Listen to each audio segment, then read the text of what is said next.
Não, de verdade. Sua mãe nunca te contou, Marquinhos, mas... porque, na verdade, a minha história... não vai soar esquisito, mas a minha história de vocação é a história da minha família, dos meus pais. Então, vamos lá. Em 98, eu nasci. A minha mãe tinha 16 anos. O meu pai tinha 19 anos. Então, eu sou fruto de um, entre aspas, e eu julguei isso muito tempo da minha vida como um erro. Então, eu me considerava um erro, né? Não, porque o João também, a gente fala que a gente nasceu... escapou, né? O famoso escapou. Não teve, né? Algum tipo de prevenção da parte dos meus pais. Então eu sempre brinquei muito com o meu irmão. Eu falei, João, a gente é os acidentes. As meninas são as escolhidas. Enfim, eu levei muito tempo isso. E no contexto que meus pais viviam, a minha mãe, logo depois que o João nasceu, a minha mãe desenvolveu um alcoolismo. Inclusive, eu quero mandar um abraço para todos, porque tá todo mundo assistindo, eles me mandaram foto. Dá abraço para nós, não sei quem. Abração. E outro parênteses muito interessante, porque eu sempre perguntava qual que era a minha história de vida. Porque vocês vão ver ao longo do que eu vou contar que não é uma história de grandes feitos, nem de grandes tristezas. Mas é sim uma história de vitória do que Deus fez com os meus pais. E, enfim, meus pais nesse contexto, o meu pai ele já era bem amigo do álcool, trabalhava com o meu avô, e a minha mãe desenvolveu o alcoolismo logo após engravidar do meu irmão, por conta, ela misturou numa etapa ali, um remédio de emagrecimento com o álcool, e aí deu um negócio nela que ela falou, opa, gostei disso aqui. E ela desenvolveu isso muito, muito precoce, muito rápido, e ela nunca bebia. E aí ela acabou sendo internada numa clínica de recuperação.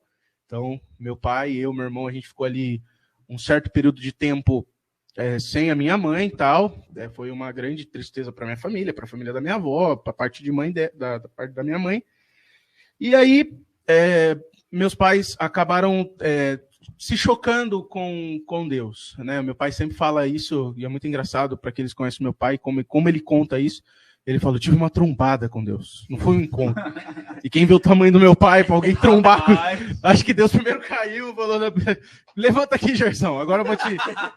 Porque ele conta isso de forma muito incrível, porque a minha mãe, estando na clínica, o meu pai começou a frequentar o AA. Então ele se recuperou basicamente sozinho. E aí, nessa história, os meus pais acabam indo a vários acampamentos na Canção Nova com o Padre Léo. Tanto que eu tenho um carinho muito grande por Padre Léo, porque foi ele que com certeza salvou a minha família e o casamento dos meus pais. Aí, quando os meus pais, lá em 2003, 2002, a minha mãe se recuperando, eles voltando a ter a dignidade, né, de ex-usuários, né, de álcool, enfim, a minha mãe engravida, da Maria e da Ana. E aí onde eu falo que elas são, sim, desejadas, né?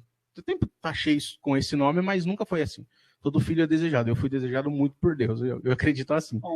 E aí, a história vai se desenrolando num período de crise financeira na família da minha mãe. O meu avô tinha um açougue, como eu disse, em Carapicuíba. E aí, ele precisa vir para Serquilho, né? Eu sou natural de Serquilho. Acho que eu tinha falado isso na semana passada. E quando o meu avô vem para Serquilho, as coisas começam a ficar um pouco complicadas para os meus pais. Não tanto quanto perto da mudança para Serquilho. Meu pai ainda tinha empresa e tal, mas aí começa aquela crise de 2008, 2007, 2009, aquela crise que afetou muito o país. O meu pai também acabou ficando meio que... trabalhava junto com o meu irmão e tal, com o meu irmão não, com o meu tio, e acabou que ele ficou meio que sem ter opção. Então meu pai foi virar camelô. E o meu pai sempre teve muitas facetas profissionais. Meu pai monta elétrica, monta hidráulica, monta drywall, faz vidro, faz tudo. Suco de laranja, tudo ele faz. Impressionante. E drywall pra suco de laranja. Não, faz tudo. É muito impressionante. Meu Deus do céu, cara. Grande exemplo. E aí, nesse contexto, os meus pais muito engajados na igreja, aí eu vou puxar para mim. Eu participo da igreja desde os 7 anos de idade. Antes também, né, eu tenho algumas lembranças, mas com a renovação carismática desde os 7 anos de idade, é onde eu vejo onde Deus foi transformando mais e mais a vida dos meus pais, tal. Numa paróquia que meus pais não tinham muito trabalho pastoral, somente o grupo de oração toda sexta-feira, e aquela coisa de criança em grupo de oração, brincava, rezava um pouquinho. tive muitos momentos de encontros fortes com Jesus, lá com 7, 8, 9, 10 anos, onde eu não entendia o que era. Acho que eu via a realidade que os meus pais viviam, pedi alguma coisa para Jesus, via as coisas melhorando e sentia aquilo como forma de retribuição. Eu orei, veio, obrigado, Jesus. Então, não foram grandes feitos. Enfim, no ano de 2008, 2007, meu irmão desenvolve uma doença na perna, onde ele tem que ficar imobilizado com as duas pernas atadas com duas travas, engessado de coxa a calcanhar. Então, ele não tinha... A gente começou a ter um pouco de dificuldade, junto com essa crise financeira, de ir para a escola. Então, eu morava em Carapicuíba, mas eu estudava em Barueri, a van não queria levar, cidade grande, é chato, doença rara, enfim. A minha mãe, num momento de súplica e de muito medo, ela pede a Jesus uma resposta. E numa intercessão do grupo de oração dela, lá numa quarta-feira, Deus dava uma palavra de vá. Aí ela falava assim, vá para onde? Né? Só que ela sabia para onde ela devia ir, né? Mas vá para onde?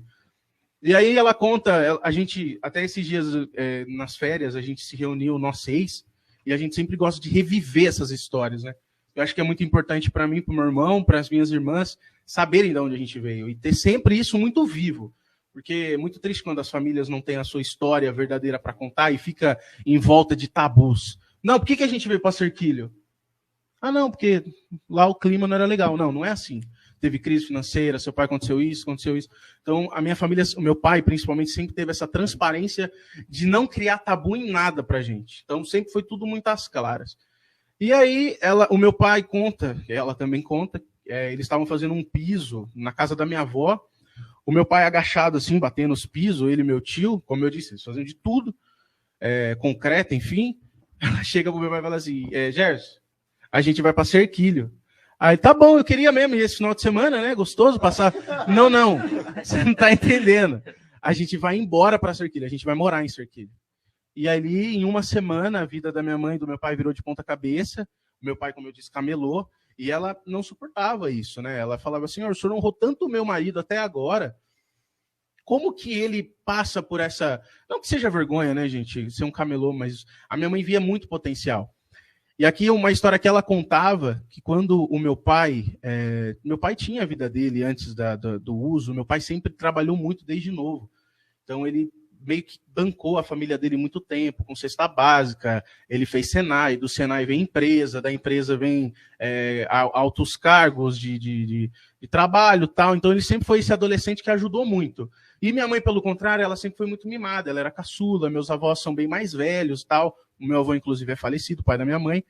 Então ela olhava assim e falou, Jesus, não é possível, você honrou esse homem tanto na juventude, como pai, o senhor não pode desamparar ele agora. E agora que eu também estou precisando, eu não mereço, eu sei que eu não sou digna de pedir tal coisa.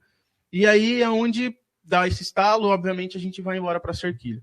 E aí em Serquilho começa, sim, a minha vocação em si. Isso foi todo o enredo para que eu chegasse aonde eu estou hoje, que é a cidade de Serquilho. Em Serquilho, eu não frequento a igreja com tanta frequência que eu queria, era somente missa, até o bendito retiro de carnaval em 2015. Grande retiro de carnaval. Antes disso, eu ainda tive um retiro em 2011, que foi na cidade de Porto Feliz, só que de lá até 2015 eu nunca mais fui no grupo de oração que organizava tudo, enfim, as coisas lá em Serquilho. E aí, em 2015, eu fiz esse retiro de carnaval. Na época, eu estava no segundo ou terceiro ano do ensino médio e eu era cantor de uma banda de reggae. Então, inclusive, a rapaziada que tava na T-Roots, Maneva, Ponte de Equilíbrio, Árvores do Reggae, o reggae raiz. Enfim, eu puxei... Do nada. Isso não é muita coisa. E aí, no retiro de carnaval, a pessoa que orou ali, eles fizeram um momento muito bonito, que eu nunca esqueço. Era uma mesa ali com 4 pessoas e vinha uma dupla, né? Um tocando violão e um cantando, ministrando, rezando, pô, aquele velho pôr a mão de você e tal, perguntar como é que é a vida. E essa menina, era uma menina na época, a gente conseguiu cantar junto depois, foi muito legal. Ela virou para mim e falou assim, Pedro, Deus está te prometendo grandes coisas, mas você vai ter que abrir mão de outras. E eu não entendia, né? Tal, aí passou a semana, passou o retiro, eu já conhecia um pouco da espiritualidade da renovação, então não tinha aquele negócio mais de agora você vai sair daqui, jovem, e a sua vida vai mudar. Não, eu entendia que a minha vida já era dependente de mim, de eu mudar para ela acontecer. Não tinha mais, e também não era aquele negócio da minha família, não, você vai chegar, a sua família vai estar a mesma coisa. Vai, era bom, minha família sempre foi muito, muito legal. Mas em mim começou a mudar as coisas. E aí, umas 2, 3 semanas depois desse retiro tal, os meninos convidaram para tocar, seria a primeira vez ganhando, né? Pagando. Coisa, mixaria, cerquilho ainda. E eu neguei. Falei, não, eu preciso cantar no meu grupo de oração. E aí, nesse negar, o cara virou e falou assim, não, mas o grupo de oração você tem toda semana, isso seria uma oportunidade única tal. Não ia virar em nada, era todos maconheiros, só eu que não fumava. Já tava aí o errado. Tava errado o negócio. Inclusive, se os caras estiverem vendo, eu dei certo, eu acho, né? Que isso? Eu acho que eu dei certo. Não, e muitos eu conversei depois, eu falei até do seminário, eles falaram, caramba, que viagem. Mas tá bom, é viagem mesmo. Viajou mais que nós. Viajou mais que nós. Ô, essa aí é da boa. E aí, nesse negar Deus, eu senti Deus me chamando. Então, com o meu ministério, tal, cantando, indo no grupo de oração, ministrando, Deus me levou muito mais longe do que eu imaginava. E aí vem a vocação. Nunca pensei em ser padre. O João, alguns aqui conhecem o meu irmão João, ele tem, acho que 2 anos mais novo que eu. E o João sempre foi muito inteligente, rato de... Como eu disse, o João ficou doente. Nesse período da doença dele, o João leu muitos livros e se acumulou de inteligência. Então, todo mundo falava assim, o Joãozinho vai ser padre, o Joãozinho vai ser padre. Eu falava, ufa, sobrou para um. Porque tem 2 meninos, um vai ser padre, pelo menos eu tô livre, né? E aí, nessa loucura tal, a vida foi se desenrolando. Quando eu estava indo para a faculdade, em 2016, minha primeira faculdade, não terminada, obviamente, comecei a namorar no começo do ano. Um namoro que eu fiquei 2 anos e 2 meses. E aí... na metade desse namoro tal, eu tive uma crise, conversei com um amigo meu na época, inclusive terminei e menti, né? Eu fiz uma cena eu sempre gostei muito de atuar tal, então eu fiz uma cena terminando. Não, para não perder o tempo, vai, depois vocês riem. Aí para não eu terminei mesmo com a menina, falei assim, falando que ia ser padre e tal, aí depois eu falei assim, não, eu tô brincando, sabe? Uma coisa muito imatura da minha parte, muito imatura. Enfim, esse namoro rompeu em 2018, não, sem pretensão nenhuma de ser padre. Infelizmente, não era algo que eu buscava mais. E também, como eu disse, nunca busquei, era crises, acho que, sei lá, crise de existência, não querer ser adulto logo, né? Na época eu tinha 18 para 19 anos. E aí, em 2018, eu terminei e namorei outra pessoa no fim do ano, lá para outubro, novembro. Desse namoro, ela não... Algo da minha história assustou ela, a distância de Cerquilho era outra cidade, enfim. E aí não deu certo. A gente rompeu. Em 2019 a gente voltou de novo, tal, no carnaval, no bendito retiro de carnaval. Eu tava até com o cabelo... Acho que eu tava com o cabelo descolorido na época. Não. Foi um ano depois. Eu sempre fui muito louco. Cantava reggae, não? Não. Eu só cantava axé dos católicos lá. É mó da hora. Bom é louvar nosso Deus, louvar. Quando eu reatei o meu namoro, aí começou a mexer de verdade. Então aí no ano de 2019, eu tinha já parado a minha primeira tentativa de faculdade, que era rádio e televisão, não deu certo. Em 2019 eu comecei História com um grande amigo meu, com o Vinícius, inclusive esteve no seminário um tempo, e aí eu tava assim, sabe, admirado com a matéria, com o futuro já que tava me dando, né? Eu tô aqui namorando, tal, depois eu vou casar, vou ser professor, vou ser infeliz como professor, obviamente, sem preconceito com os professores, mas, sabe, aí não deu certo. Em agosto eu voltei eu fui pro PHN, antes do PHN eu terminei meu namoro, tal, e aí eu comecei a ter muita certeza do que eu queria para mim. Só que eu fui conversar na época com o padre José Antônio, que hoje é reitor do seminário. Ele era meu pároco. Aqui tá todo mundo querendo rir agora. E na época eu queria ir logo pro seminário e tal, já estava pensando em desistir da faculdade e tudo mais. Fui conversar com ele, aí ele me deu um mês de espera na época. Não, espera um mês. Aí eu fui para a faculdade, porque ele até chegou a falar, não, veja se é isso mesmo, porque não é uma decisão fácil, é difícil. Sabe, espera um pouquinho. Espera um pouquinho, sabe? Espera um mês, sabe? Não tá se precipitando. Tá achando que é tudo... Não vai entrar hoje à noite mais, não. Aí, para, senão eu tô perdendo tempo por causa do 6 aí. Te amamos. Aí, nisso, só pra recapitular, em 2019 eu já tava com 21 anos e tal. E aí, falei, mano... Aí eu lembro que eu sentei na sala da faculdade, assim, começou a me dar uma crise de pânico, assim. Falei, meu Deus, eu tô no lugar errado, não tá certo isso aqui. Aí foi tendo um pouco mais de calma, umas semanas depois, aí falei com ele, falei, não, Padre Zé, é realmente isso que eu quero. Aí ele falou, faz o seguinte, vai pro convívio. Aí eu fui pro convívio em setembro. Eu tentei a velha maracutaia do convívio em setembro. A velha maracutaia. Inclusive você aí, estamos chegando em setembro. Ainda dá tempo. Vem que vem, hein? Ainda dá tempo. E aí, nesse convívio, inclusive foi com a turma do Breno, eu acho, que eu fiz, mas já estava prestes à entrevista e tal, não deu tempo. Aí eu deixei isso amadurecer mais, então, querendo ou não, ficou curtindo de setembro até o próximo ano, né, que seria 2020, o ano dos convívios.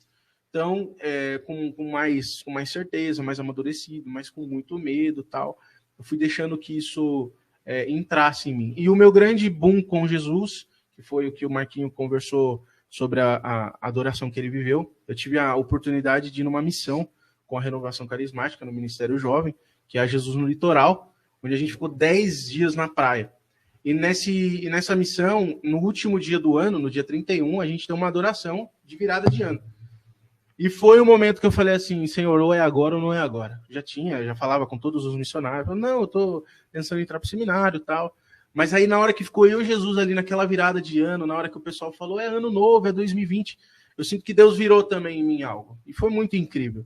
Então, eu levo esse momento até hoje como muita gratidão e com muita maturidade, e agradeço a Deus por isso. Aí, em 2020, fiz o convívio, em março estourou a pandemia, então deu aquele gelo, falei, meu Deus, não vai ser, não é para ser, não é possível. Aí, em 2020, finalizamos os convívios nos trancos e barrancos. Em 2021, entrei no seminário e, cara, cá estou aqui. Óbvio que tem muito mais coisa para contar, mas não dá tempo.